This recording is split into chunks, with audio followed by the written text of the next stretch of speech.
So a sports commentator suggests on a program that an NFL team ought to try to trade for Mike Tomlin. That's never news. Never news. Just another hot takes thing, right? I think we have found the exception. Good morning to you. Good Wednesday morning.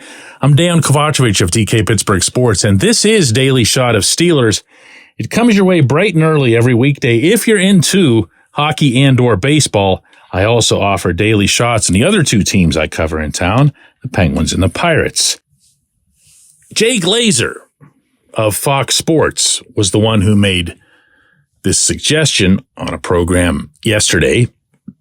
And if it was coming from absolutely anybody else, local, national, however you'd want to classify them, it would go in one of my ears and out the other so quickly I wouldn't have noticed that it passed through.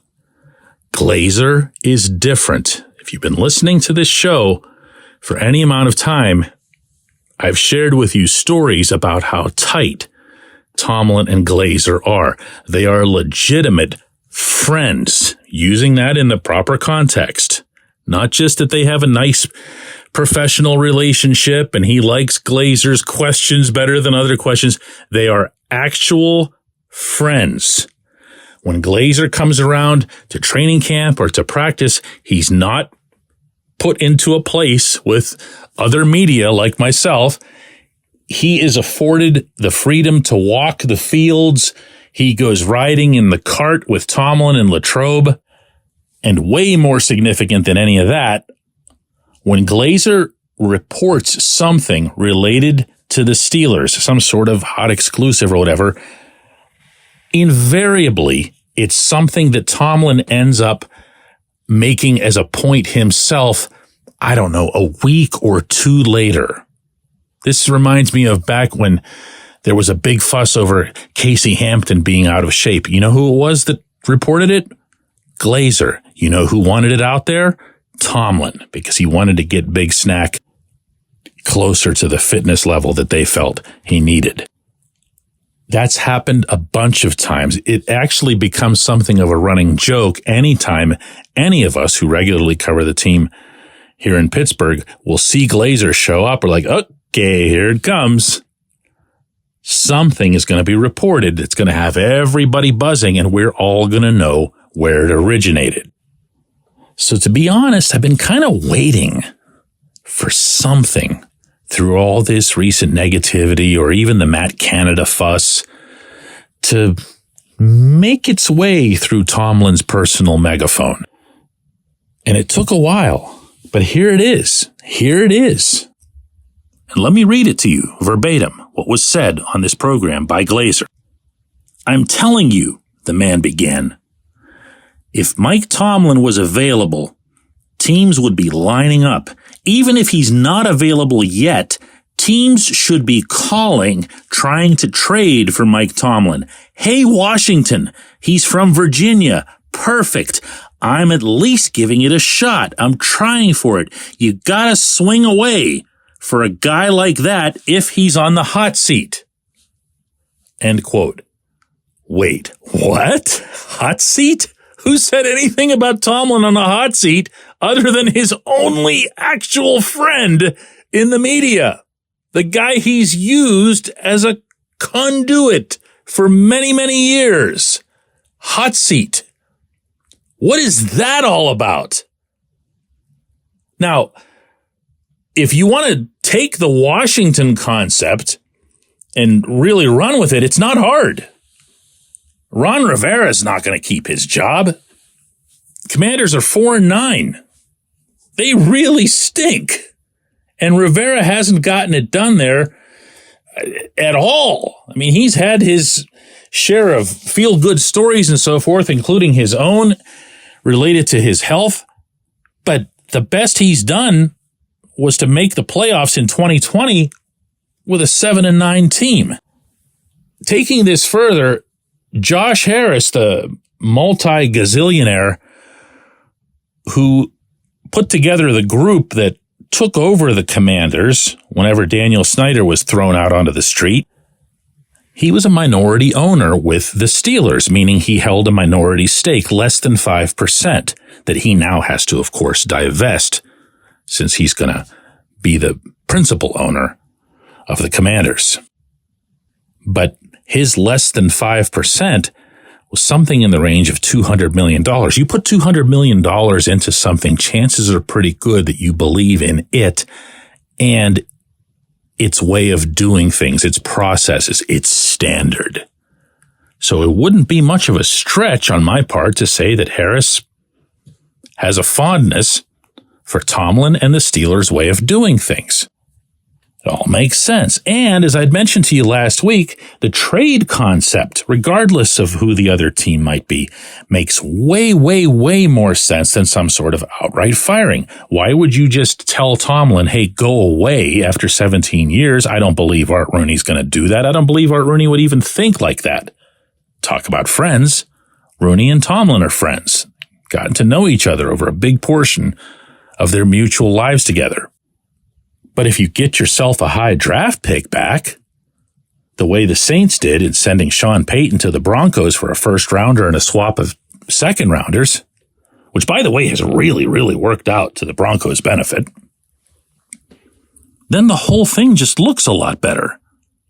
You don't have an actual firing. The Steelers still keep their sense of we never ever fire coaches, which seems important to them for some reason. And you get yourself some draft capital, some good draft capital. And maybe, just maybe, the head coach would like people to consider this. When we come back, J1Q. This segment of Daily Shot is brought to you by our good friends at Mike's Beer Bar. They're located on Federal Street, directly across from PNC Park. Mike has more than 500 beers on tap, including from more than 50 local breweries. Stop in and say hello. Tell Mike we sent you. Mike's Beer Bar.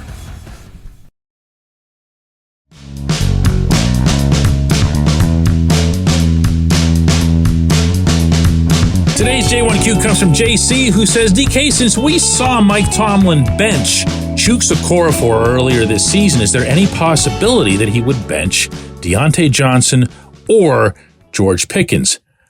Now, when I say bench, I mean taken out of the starting lineup. They would still see the field, obviously. But would that send enough of a message to these wide receivers who visibly take plays off? JC, my answer to that is a great big, fat, and sassy no. Okay? It would make no difference. Being removed or even being in a starting lineup in the National Football League doesn't come with very much prestige. The first play that you run of the game is really how you classify a starting lineup. Well, the second play could be something else completely, or you'd want to run something on the first play that would be specific to a certain set or formation in which you might not be taking part. So that wouldn't do anything. If you want to talk about an outright benching, as you referenced yourself, the only party that'd be getting hurt is the whole team, the collective, and that makes no sense. I do, however, want to seize your asking this question to make a broader point. There are 32 teams in the NFL. There are 32 teams that have problems with diva-type wide receivers. That is not at all unique to Pittsburgh. It's not really, if you think about it, not even unique to the past handful of years. This has been developing for a long, long, long time. Now, the Steelers have had themselves a couple of doozies along the way, from the grade B doozies like Plexico Burress at times and in certain ways, Chase Claypool at times and in certain ways, and Antonio Brown in every way, above and beyond everyone else in every way. I'm not even sure that I would put George Pickens in that second grade level that I described, and I wouldn't put Deontay Johnson really in any of them. I know he's made a lot of people unhappy over the past couple of weeks, but I feel like I've gotten to know him as well as I know anybody in that room, and when he runs into trouble, he runs into it.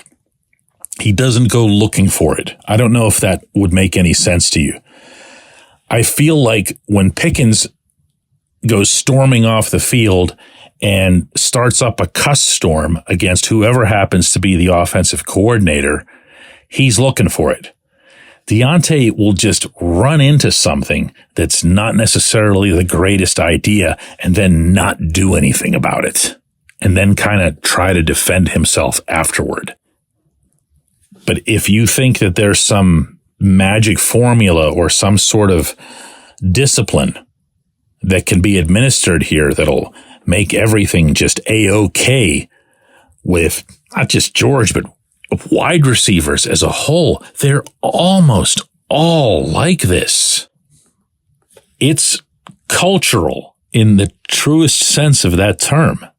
This is how wide receivers believe that wide receivers are supposed to behave in the NFL. So when they become, as they all do, really, really big shots in college, they begin with some of that at that level. They behave long enough to make sure that their draft pedigree is good enough to make as much bonus money as possible. Then they get to the NFL, and there's going to be somebody else already in that room. Might be a veteran, might be somebody who's in their mid-20s or whatever, but there's going to be somebody who's there waiting, who's already got this personality to them. And that's what they learn. That's what they follow. Why wide receivers and not other positions? Again, that's cultural. I'm not going to have a good answer for that. I do see that running backs come with, just as an example, a lot more humility, but then running backs aren't getting paid the big bucks anymore. So some of the luster has worn off that position, and maybe it's done something to calm the demeanor or to flatten that line. Ultimately, the way that I think about all this as it relates to wide receivers and the unbelievable percentage of time that football fans spend talking about their behavior is I really just don't care unless they're doing something wrong or breaking the rules or hurting the team. I really don't care. I don't care what kind of headaches the head coach has to overcome or the positional coaches have to overcome on a sideline. There's always going to be nonsense happening on a sideline. I do care when George takes too long to get to the line and you get a pre-snap penalty. I do care when Deontay fails to pounce on a fumble that's right in freaking front of him. But I don't care what they say on social media and that kind of nonsense. I don't care that AB had some kind of message to George yesterday on Twitter. Definitely don't care about that. Never even read it.